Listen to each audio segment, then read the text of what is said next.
Pakistan is feeling the heat of India's suspension of the Indus Waters Treaty and is now urging India to reconsider.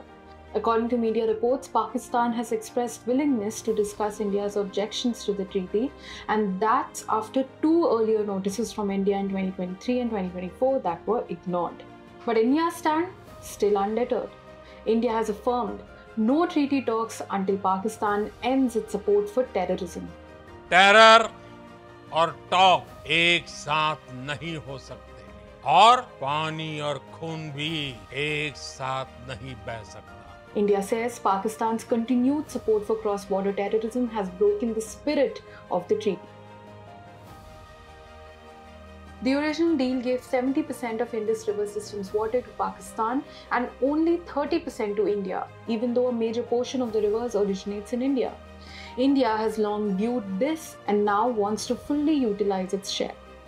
India says Pakistan uses the treaty as a tool to stall development, especially in Jammu and Kashmir, by constantly impeding Indian hydropower and infrastructure projects, even the ones permitted under the treaty. India also accuses Pakistan of using the treaty as political leverage and disregarding broader diplomatic norms. This is the first time in 60 years that India has suspended the Indus Waters Treaty, which was brokered by the World Bank back in 1960. The move was triggered by Pakistan-backed terror attacks in Jammu and Kashmir's Pahalgam on 22nd April, which claimed the lives of 26 civilians. India has since vowed that not a single drop from the Indus River system will flow unutilized from its side.